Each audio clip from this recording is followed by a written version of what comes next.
Bonjour et bienvenue à une autre prédication de l'Église chrétienne évangélique En Chemin.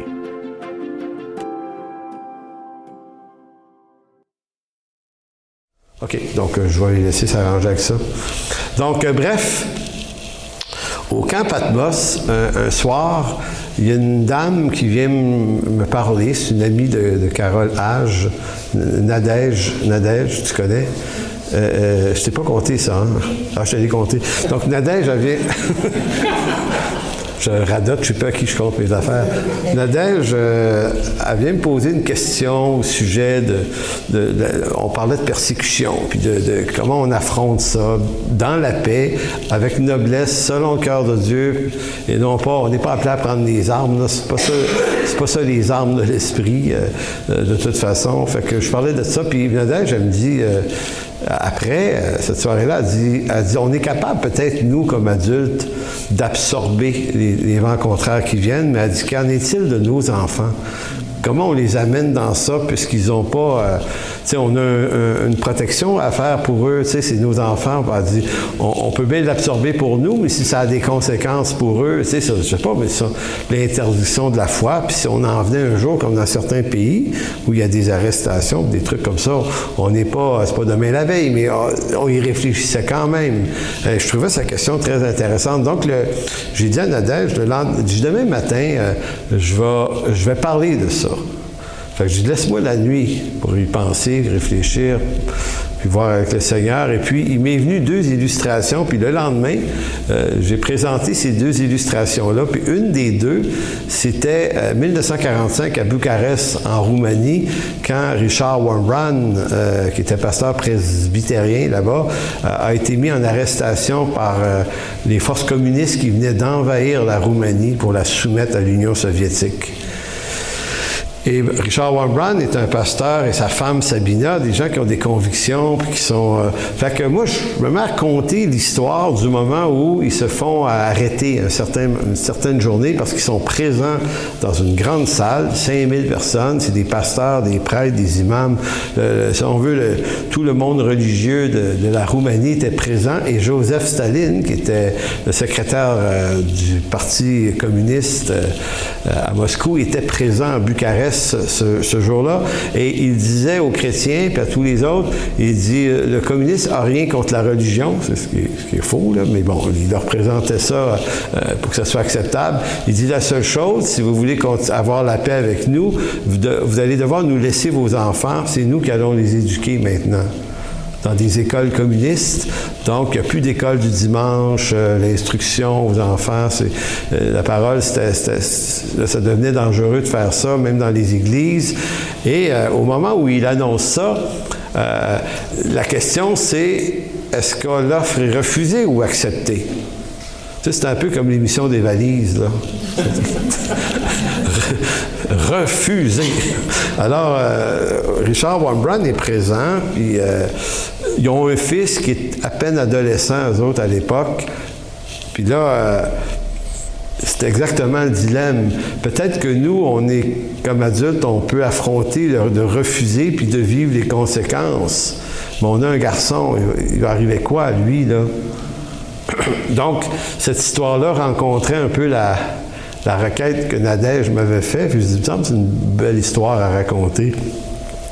Alors, l'histoire se passe comme ceci. Sabina, la femme de Richard Wurmbrand, pendant que la chose est présentée, elle donnait des coups de coude à son mari, puis elle disait, Richard, ils sont en train de cracher au visage du Christ. Tu peux pas laisser faire ça.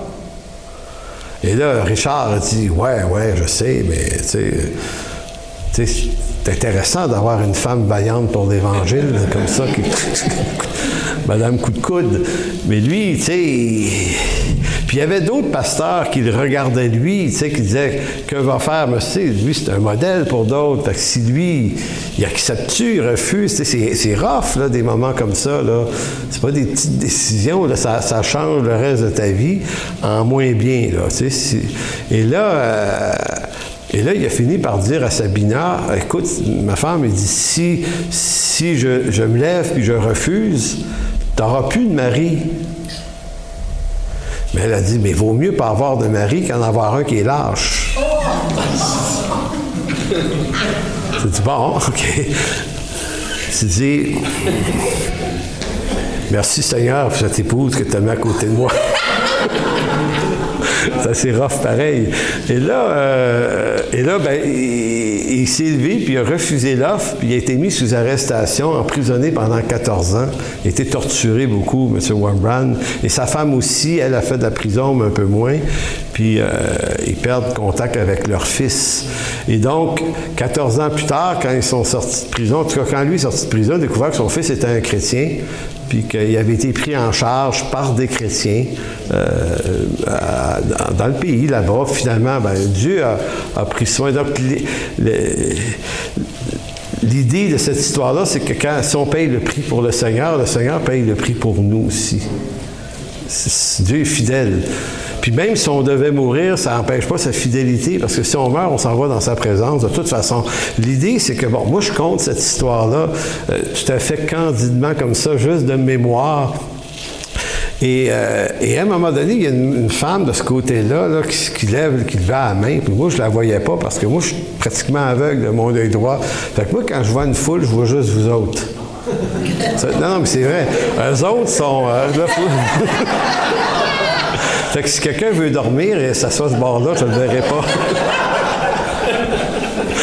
Mais fait que je voyais pas la dame qui levait sa main. Fait qu'à un moment donné, François-Olivier, qui faisait le son en arrière, et lui, il était ce bord-là, puis je le vois qu'il s'agite, il dit, il y a quelqu'un là, qui veut parler. Fait que là, je me retourne, je la vois, je dis, ah, OK.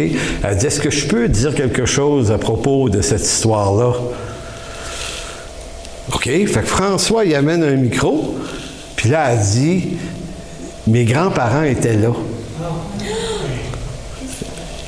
À Bucarest. Ils ont vécu ces moments-là avec Richard Wurmbrand. Ils l'ont connu. Des oncles.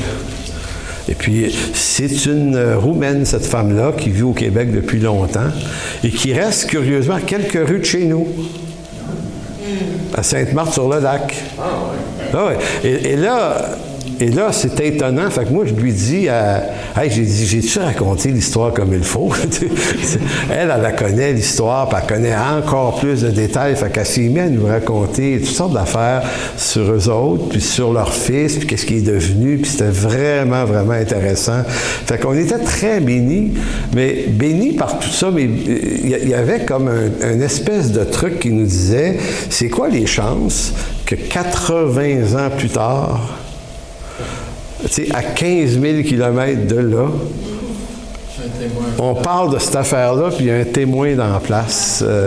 Fait que c'est comme si, ce soir-là, il y a quelques personnes qui venaient me voir, qui disaient, hey, on vient comme de vivre quelque chose, là, ici, un soir, comme c'était pas un soir, c'était un matin, là. Fait que c'est pour ça qu'on a eu des bons temps dans ces semaines-là, parce qu'il y a eu des synchronicités comme ça qui se sont produites à Sherbrooke aussi, puis au camp des Bouleaux, puis des espèces de trucs où on a l'impression d'avoir vu Dieu, tu sais, quand on dit le jupon dépasse un peu, là, Dieu se montre un peu et il nous fait voir qu'il est souverain, mais des fois, on le voit plus que d'autres fois. Puis ça a été un peu comme ça. Ça n'a pas été extrêmement comme ça. J'aime ça juste dire dans la vérité. C'était un peu comme ça. Puis c'était vraiment bon de voir ces moments-là, de voir comme le Seigneur à l'œuvre.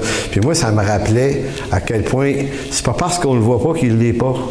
Donc, il ne l'est pas plus quand on le voit agir. Il est toujours souverain sur nos vies. Il veille sur nous. Il fait arriver des choses. C'est juste que c'est le fun, des fois, de l'apercevoir comme ça.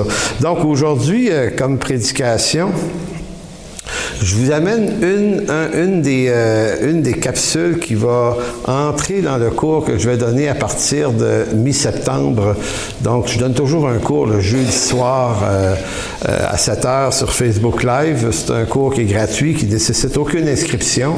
Et ce que je cherche à faire à travers ces cours-là, c'est tenter de ramasser des concepts théologiques qui, des fois, dans les bouquins de théologie, vont sortir à travers des mots techniques, techniques, des mots forts, des mots, et quelquefois, ou des expressions qui appartiennent au vocabulaire théologique. Moi, ce que j'essaye de faire, c'est de ramasser ça, puis de vulgariser ces contenus-là pour les rendre digérables à tout le monde, pour rendre ça accessible autant que possible. Et donc, on va parler de l'alliance, de la nouvelle alliance de la grâce, parce que, évidemment, puis ça va être quelque part autour de, probablement de la 10e séance, ça va être ça qui va être le sujet, donc probablement fin octobre, on va être rendu là. Donc, l'idée est la suivante, c'est qu'on sait tous qu'on est sauvé par grâce, par le moyen de la foi, sans les œuvres. Éphésiens 2:10, 2:8 à 10, là, c'est des textes qui sont des grands classiques, là. Mais ce qu'on sait moins, je ne dis pas qu'on ne sait pas, mais je dis qu'on sait moins, c'est que l'œuvre de la grâce relève pas juste d'une intention émotionnelle de Dieu. Tu sais, on pourrait placer ça sous le vocable de l'amour de Dieu. Puis souvent, de la façon dont on comprend notre rédemption, notre salut, c'est qu'on le comprend à travers simplement Dieu nous aime, il nous pardonne, puis c'est toutes des affaires vraies, là. Mais on l'entend dans l'intention émotionnelle, parce qu'on aime ça, entendre les choses de cette façon-là. Maintenant, c'est vrai que c'est ça, Dieu nous aime pour de vrai, mais lorsqu'on comprend des doctrines bibliques, mais sous l'angle de l'intention émotionnelle, il y a aussi un piège dans ça. C'est que si on reste enfermé dans l'émotion des choses, des vérités, bien, quand on va moins bien, bien, c'est pas clair qu'on tient la route dans ce temps-là. Donc, c'est le fun de se sentir aimé de Dieu quand Dieu agit, mais quand Dieu n'agit pas, si l'émotion est notre repère, bien, si on sent rien, puis on a l'impression que Dieu n'agit pas, puis on a l'impression qu'il ne nous aime plus. Donc, il faut que notre marche avec Dieu repose sur quelque chose de plus solide que l'intention émotionnelle, et Dieu le sait. Il le sait, ça, et c'est pourquoi il travaille à travers son œuvre dans nos vies par ce qu'on appelle des alliances. Dieu a fait une alliance en Jésus-Christ, de telle sorte que maintenant, si on est sauvé, c'est pas juste que Dieu nous aime et qu'il nous pardonne, c'est aussi qu'il a contracté une alliance éternelle. Donc, ce qui motive Dieu à sauver l'homme, c'est certainement son amour, mais pour soutenir plus efficacement cette noble intention salutaire, Dieu a contracté une alliance en vue de garantir la qualité de l'engagement qu'il prend envers nous, faibles créatures. Donc, quand on parle d'une alliance, on parle d'un contrat, on peut appeler ça un acte notarié. Quand vous achetez une maison, c'est pas... Peut-être que votre désir d'acquérir la maison découle d'une intention émotionnelle. Vous la trouvez belle, la maison, vous la voulez. Il y a quelque chose qui est passionnel dans ça. Évidemment, si vous pouvez vous l'offrir, mais on ne fait pas beaucoup de millage sur la passion. Je veux dire, on ne peut pas l'acheter juste par passion. Dire au vendeur, regarde, tu m'as vendu 400 000, j'ai une valise avec 400 000 $, je te donne ça tout de suite. C'est correct, ciao, bye, on s'en va. Qu'est-ce qui pourrait vous arriver s'il n'y a pas de contrat? Comprenez-vous? C'est quoi la preuve qu'il vous a donné, que vous lui avez donné 400 000 $? Donc, ça ne fonctionne pas comme ça dans la vraie vie. Dans la vraie vie, on signe des contrats. Donc, on achète, il y a des notaires qui sont mêlés à ça, il y a des signatures, de telle sorte que le contrat garantisse l'échange. Donc, ici, il faut faire un peu d'herméneutique, c'est-à-dire d'interprétation des Écritures. C'est-à-dire comment traduire en langage humain la réalité de l'engagement de Dieu qui habite, lui, une lumière inaccessible. Dans 1 Timothée 6,16, tournez pas là, mais dans 1 Timothée 6,16, Dieu habite une lumière inaccessible. Je vais faire une étude là-dessus cette semaine que je vais publier. Comment Dieu parle à des hommes. C'est quoi la langue de Dieu? Si vous y réfléchissez comme il faut à travers l'Écriture, vous vous rendez compte que Dieu, en créant l'homme, a aussi créé l'univers et la terre et tout ce qu'elle renferme.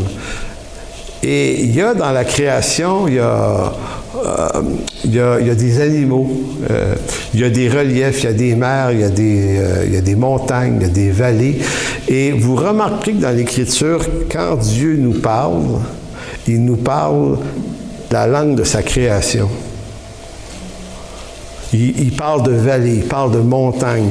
Il s'illustre, il se définit à travers des objets de sa création.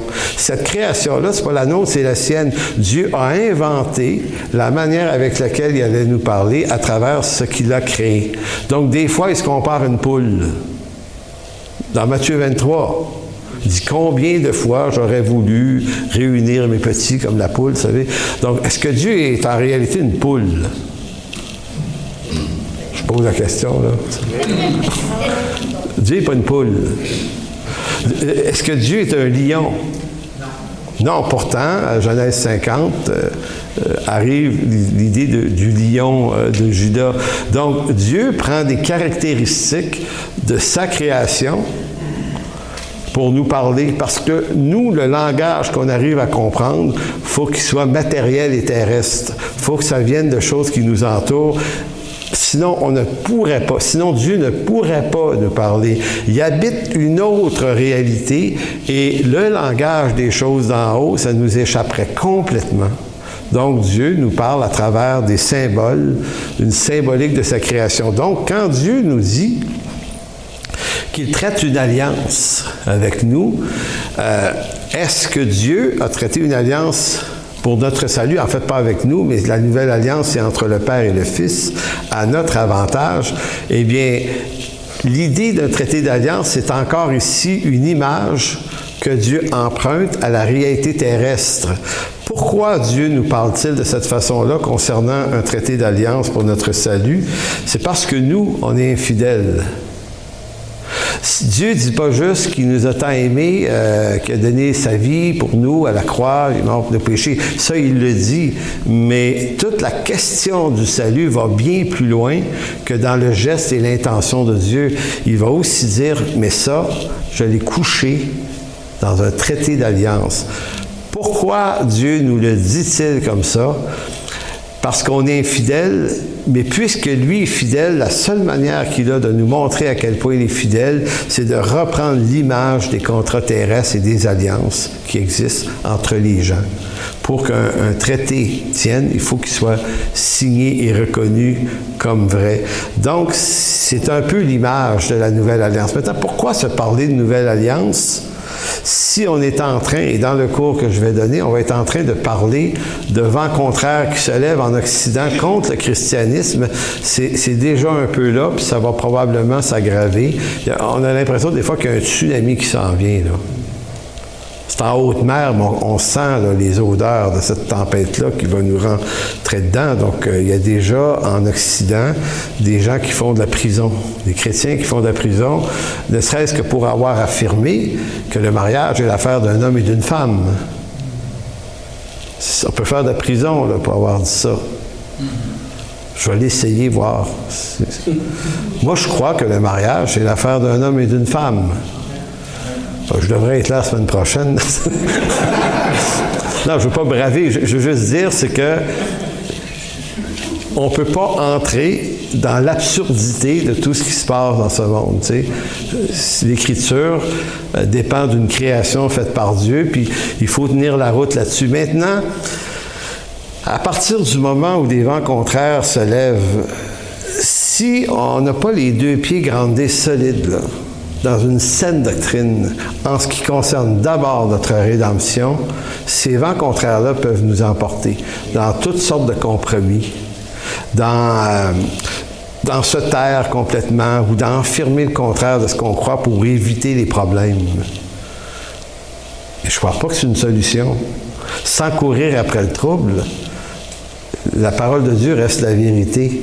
Et à travers les siècles, il y a des gens qui sont morts pour avoir tenu ce discours-là, pour avoir décidé de se tenir sur la brèche et de ne pas changer un iota de cette parole. Maintenant, en temps de paix, où tout le monde est d'accord, ça va bien, il n'y a pas de problème, on est content, ça risque de changer. C'est pas comme si c'était, je ne le dis pas comme si c'était souhaitable, mais comme si on le sent. On sent ces vents contraires. Donc, en conséquence de tout ça, d'où nous viendra notre espérance et notre assurance devant Dieu et les hommes en ce qui concerne la certitude de notre salut? D'où ça vient qu'on est sûr, et à partir du moment où on sait en qui on a cru, on sait qu'il est fidèle pour garder le dépôt, on sait que l'alliance, qui est le traité dans lequel on a été placé, c'est extrêmement solide, cette affaire-là. Donc, à partir du moment où ça s'est intégré, dans les vents contraires, ça va nous aider à passer à travers.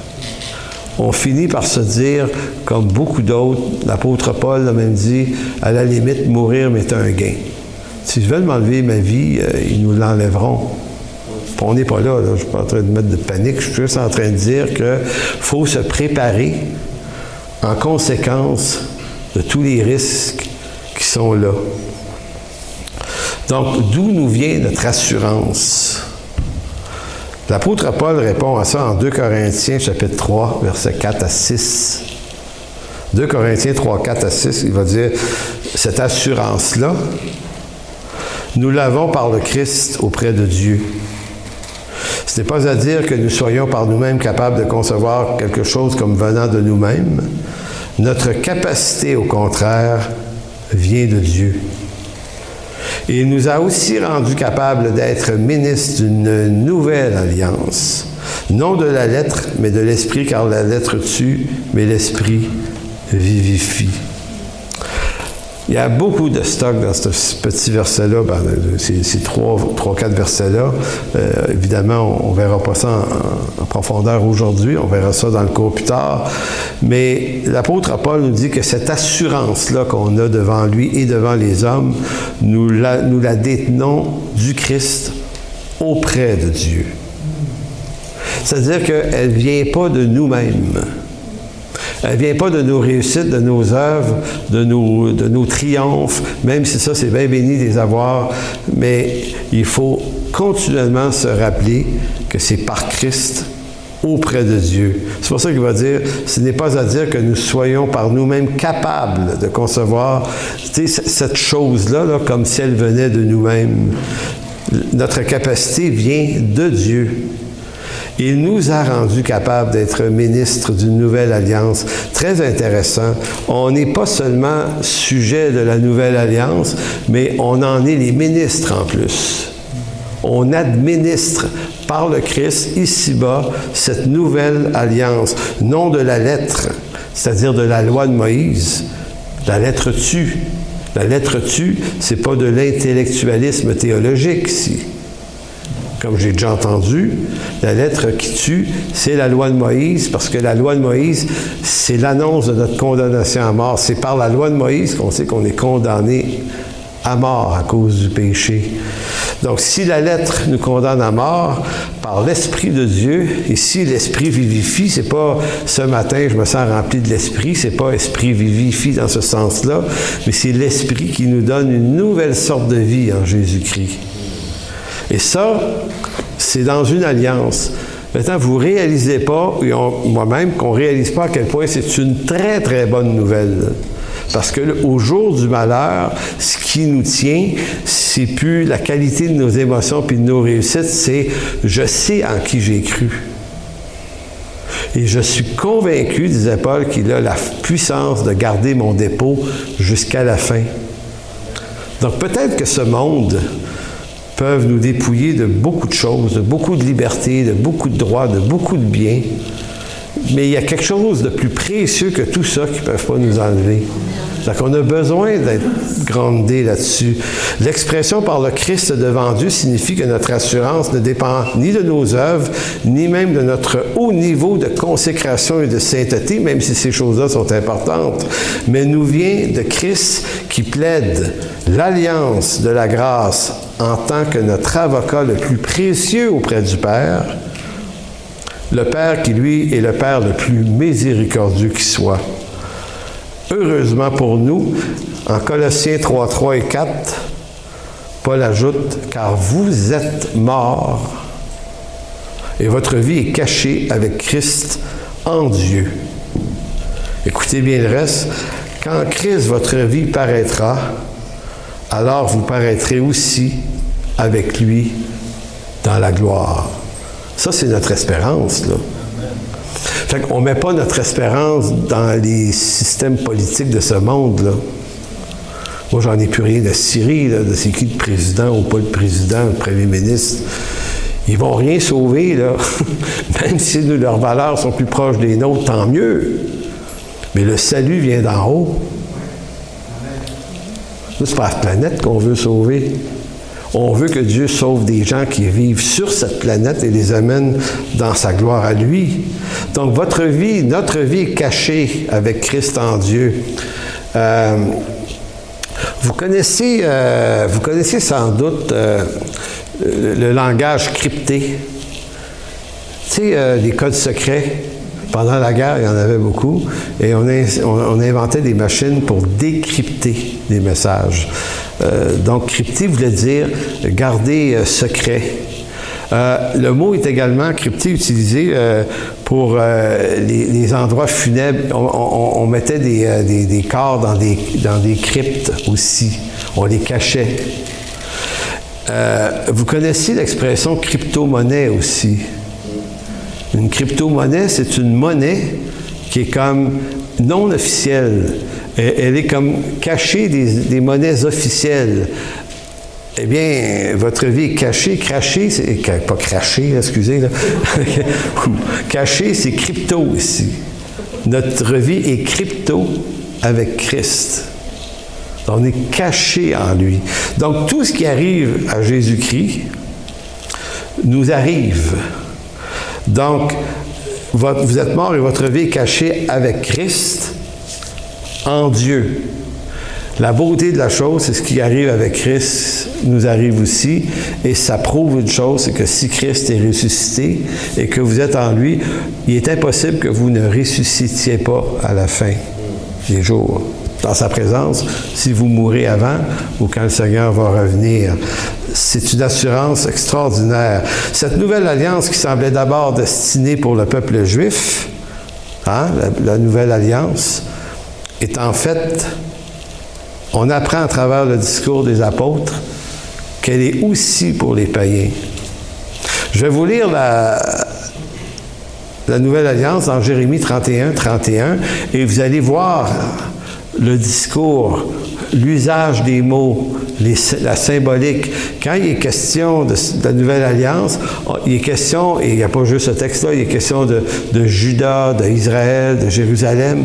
Donc, à première vue, les Juifs l'ont compris, puis c'est normal qu'ils l'aient compris de même. Ils ont compris que cette alliance leur était destinée qu'à eux.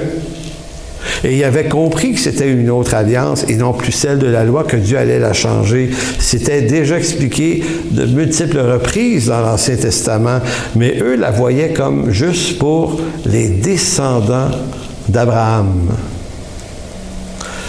Quand on étudie la théologie, on comprend bien le rapport entre Ancien et Nouveau Testament, on découvre une chose absolument importante, c'est que c'est les apôtres, Jésus et les apôtres, c'est à eux de réinterpréter l'Ancien Testament et jamais l'inverse. Donc nous, on doit regarder tout ce que dit l'Ancien Testament à la lumière des enseignements de Jésus-Christ sur l'Ancien Testament et des apôtres. Et c'est pas un détail, là. C'est pas un détail parce que tout dans l'Ancien Testament pointe vers Jésus-Christ. Il est la raison d'être d'Israël, il est la promesse d'Israël. Donc le temple pointait vers lui. Il dit « Détruisez ce temple et je le rebâtirai en 3 jours ». Il est l'image, il est la finalité du souverain sacrificateur. C'est pour ça qu'après lui, il n'en a plus besoin. Il est l'agneau. Il est l'agneau immolé une fois pour toutes. Donc, les agneaux dans l'Ancien Testament pointaient vers lui. Puis quand on fait une étude de tout ce qui pointait vers Jésus-Christ, c'est absolument tout ce qui est dans la sacrificature, dans l'organisation religieuse d'Israël, tout illustrait le Christ d'avance. Donc, quand Christ vient, il est la réalisation et l'accomplissement de tout ce que l'Ancien Testament annonçait d'avance. Or, Quand Jésus-Christ débarque ici, lui, il fait une juste interprétation de tout ce qui pointe vers lui et il annonce que ce salut va être pour les nations aussi. Dans Jean chapitre 8, ne tournez pas là, si vous voulez faire une lecture plus tard, Jésus lance une affirmation qui va servir d'insulte aux Juifs au point qu'ils vont vouloir le tuer. Ils veulent le tuer à la fin de Jean 8 parce qu'il a dit « Tous ceux qui descendent d'Abraham ne sont pas fils d'Abraham. »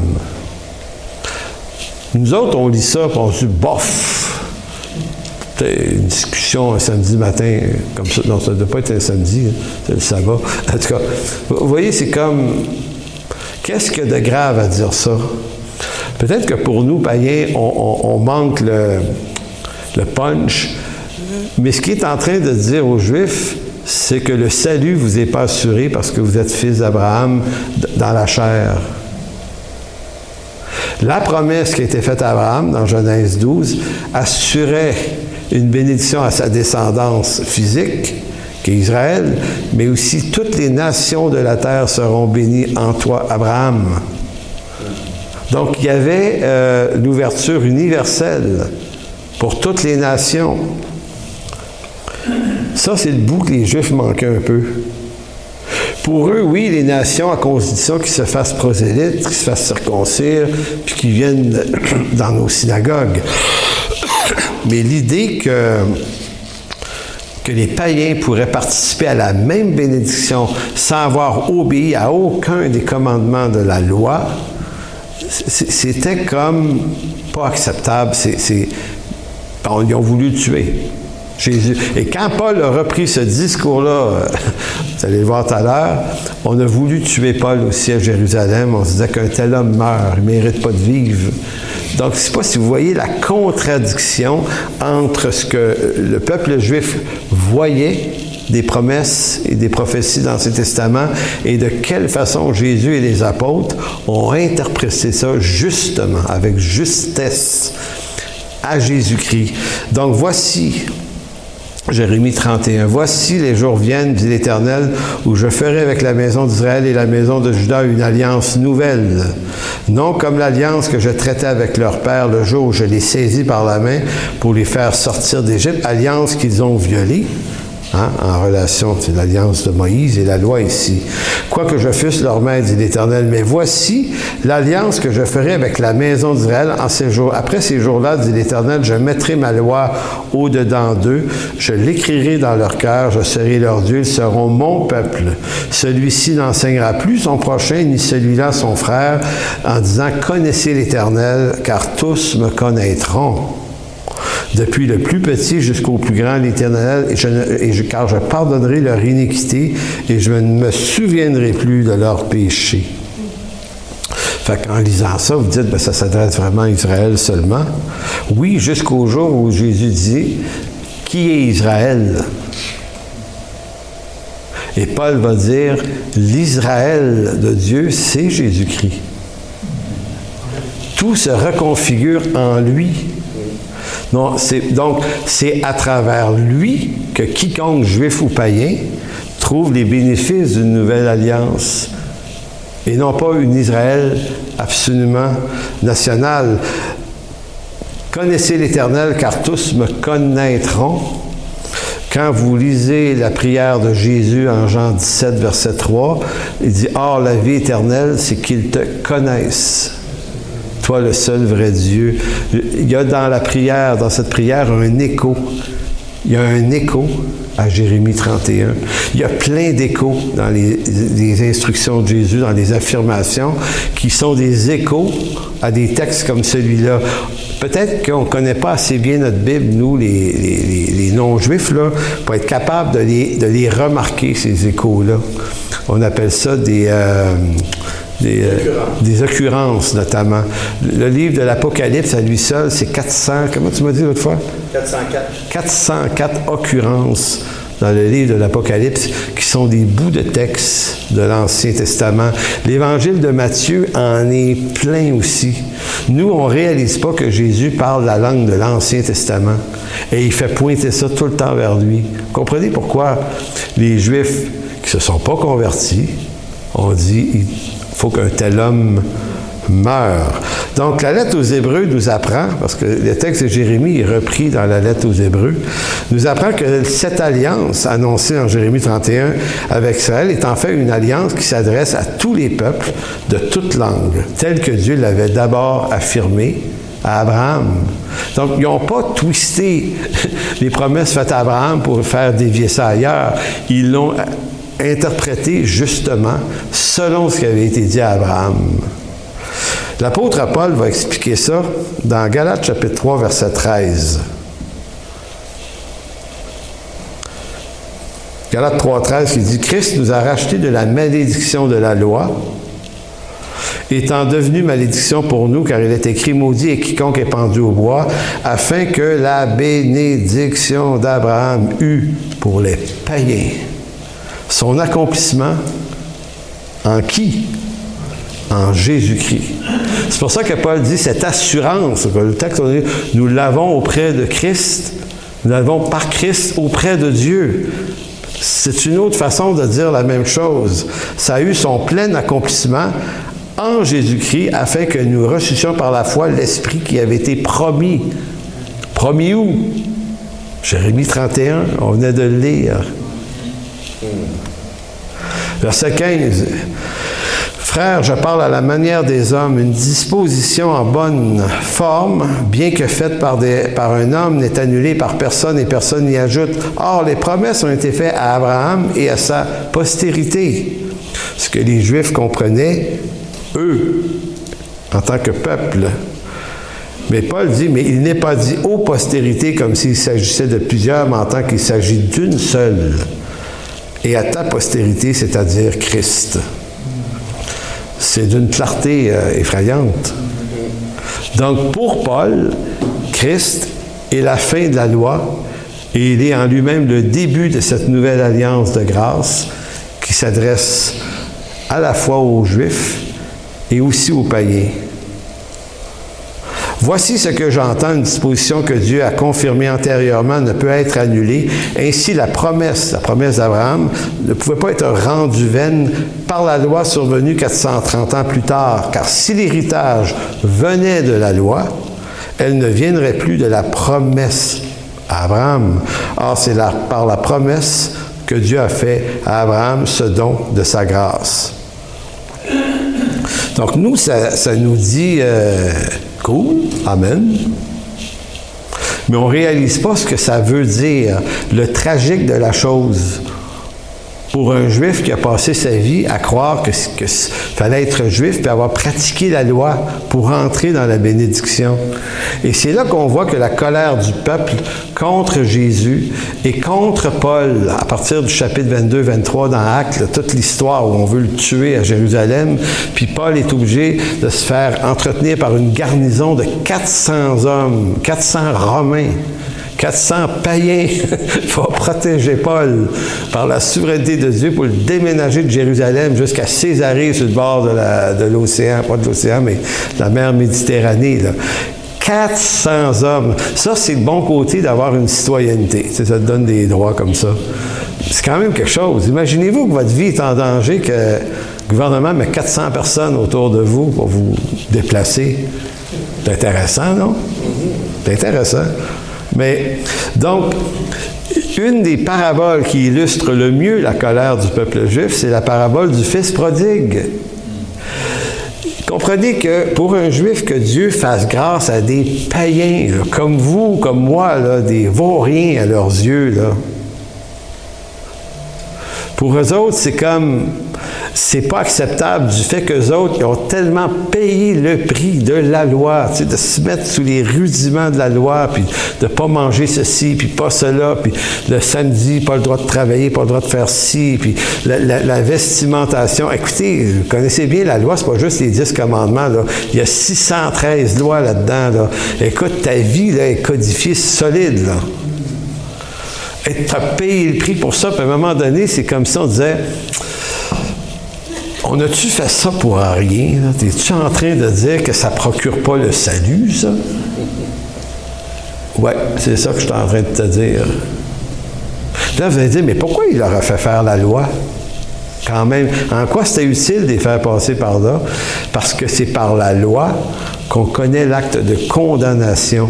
Si Dieu veut nous gracier, s'il veut les gracier eux, mais il veut nous gracier nous, il doit y avoir légalement quelque chose qui est écrit, un code, qui nous condamne. Tu ne peux pas condamner pour un crime une personne si le code criminel ne parle pas de ce crime-là. C'est un vide juridique. Tout comme en Angleterre, ou encore compter ça, ça fait 8 fois que je la compte dans les dernières semaines. En Angleterre, à un moment donné, il est arrivé une histoire, il y avait une personne qui avait commis un crime. Supposément, elle est arrêtée, elle est reconnue coupable, on la met en prison. Plus tard, on se rend compte qu'elle n'est peut-être pas coupable. Et là, ça fait tout un tollé. Les journalistes se mêlent de ça, blablabla. Et là, la justice, les juges, ne veulent pas trop réouvrir la patente parce que s'ils reconnaissent une erreur, ils vont dire que ça va faire perdre confiance dans le système de justice. Donc, tu sais, reconnaître notre erreur. C'est plus simple que le gars reste en prison, mais là, ça brasse. Ça brasse dans les journaux, ça brasse partout. Il faut faire de quoi avec ça. Mais donc, si on réouvre l'affaire et on reconnaît notre erreur, ça brise la confiance dans le système de justice. Mais si on ne fait rien, ça fait quoi? Ça brise la confiance dans le système de justice. Pareil. Il y a des problèmes dans la vie. Des fois, tu te dis par quel bout qu'on va prendre ça pour régler ça. Et là, ils se sont dit, on va envoyer ça à la reine. Belle affaire. Pourquoi? Parce que la reine possède un pouvoir de gracier un criminel. Aux États-Unis, il possède également une grâce présidentielle, mais ça vient des traditions britanniques. Donc, ils se sont dit, pour nous sortir tout le monde de cette sale affaire, on dit à la reine, garde, gracie-le. Lui va être content, tu vas être contente, les journalistes vont être contents, le peuple va être content, on va être content, tout le monde est content. Mais ça n'a pas marché, savez-vous pourquoi? Parce que le condamné, qui était en fait vraiment innocent, il a refusé l'offre. Il a dit à la reine, je refuse l'offre d'être gracié. Et là, c'est comme, accepte donc. Non, je ne suis pas coupable.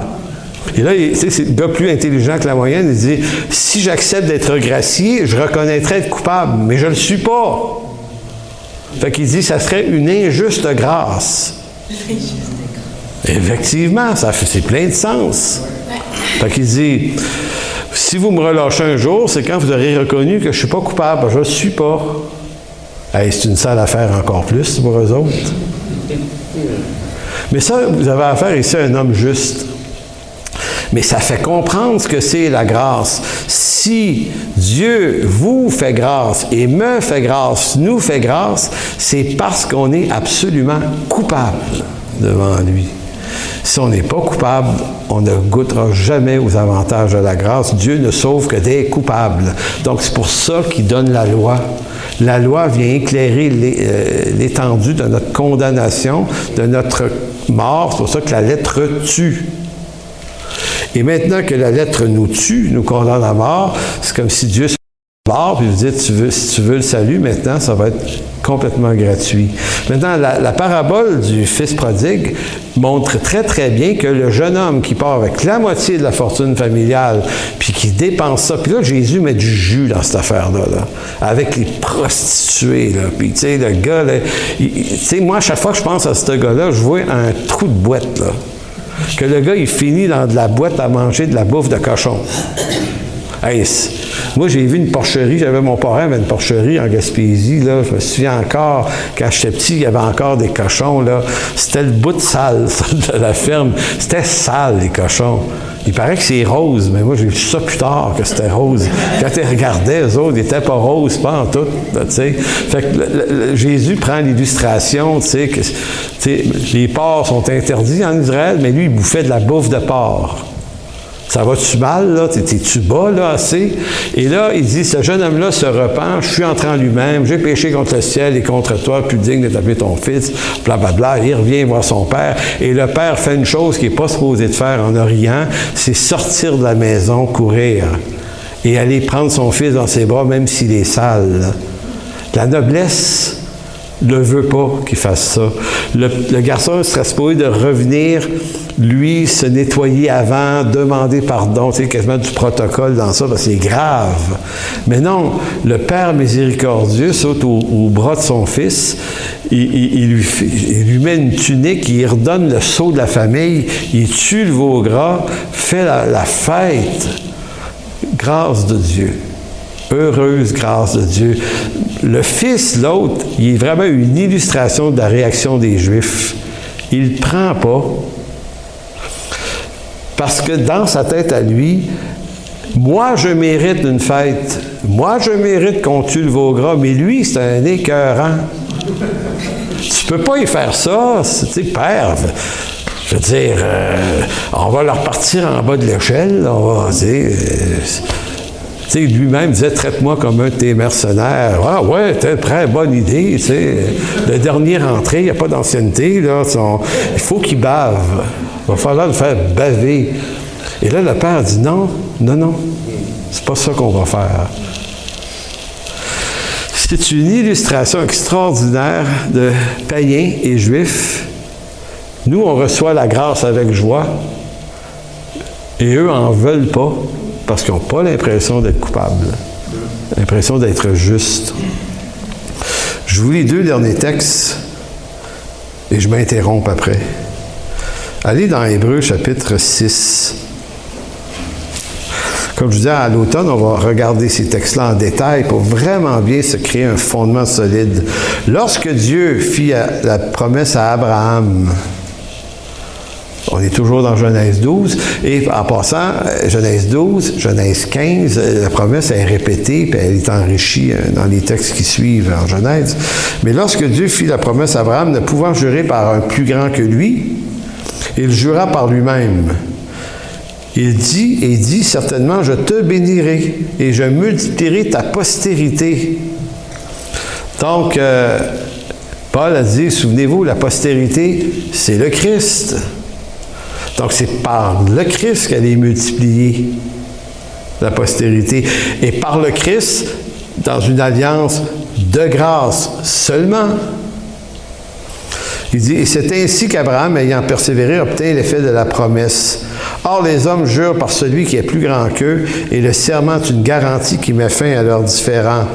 C'est pourquoi Dieu, voulant montrer avec plus d'évidence aux héritiers de la promesse l'immutabilité de sa résolution, intervient par un serment.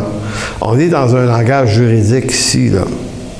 Afin que par 2 choses immuables dans lesquelles il est impossible que Dieu mente, nous trouvions un puissant encouragement. Nous, dont le seul refuge a été de saisir l'espérance. Souvenez-vous, quand j'ai commencé cette prédication, j'ai posé la question, mais d'où nous vient notre espérance? D'où nous vient notre espérance? Ici, dont le seul refuge a été de saisir l'espérance qui nous était proposée. Cette espérance, nous la possédons comme une ancre de l'âme, sûre et solide. Elle pénètre au-delà du voile, là où Jésus est entré pour nous comme précurseur, ayant été fait souverain sacrificateur pour toujours selon l'ordre de Melchisédek. Voyez l'image qui est extrêmement belle et puissante. Une ancre sûre. Une ancre. Ça, c'est ce qui stabilise un bateau dans une tempête. Là, tu mets l'ancre, là, puis le bateau, il ne se perdra pas là, grâce à l'ancre. Donc, l'image, quand je vous dis, Dieu nous parle en utilisant des objets de cette création. Il a créé cette création pour être capable, il a mis plein de choses dans sa création pour être capable de nous parler à nous par l'usage des symboles et des réalités de cette création. C'est fantastique. Donc, une ancre. Il dit, cette espérance, nous la possédons comme une ancre de l'âme. Une ancre de l'âme. Tu sais, moi, l'image qui me vient, là, c'était un peu un cordon, là. J'avais dit ombilical l'autre fois, c'était un peu bizarre comme image. Mais c'est comme s'il y avait quelque chose d'attaché dans notre âme. Puis il y a un câble, puis au bout de ça, il y a une ancre. Puis cette ancre-là, elle pénètre au-delà du voile. Qu'est-ce que ça exprime, là, au-delà du voile? La présence de Dieu. Ce lieu où personne ne pouvait entrer sinon un sacrificateur souverain une fois l'an, maintenant nous y vivons. Donc notre salut ne dépend pas de ce qu'on est ou ce qu'on n'est pas assez. Il dépend que si nous appartenons à Christ, ben nous sommes attachés à lui, notre rédemption dépend de lui et dépend de là où l'encre est ancrée, et elle est ancrée dans sa présence. Donc elle n'est pas quelque part de pas clair. Conclusion, Hébreux 7, 20 à 25.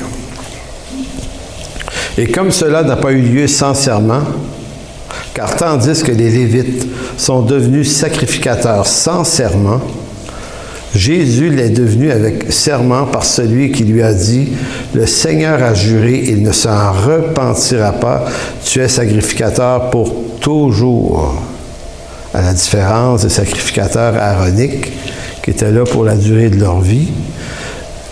Mais toi, tu l'es pour toujours selon l'ordre de Melchisédek. Jésus est par cela même le garant d'une alliance plus excellente. Donc, vous voyez le rattachement de l'alliance.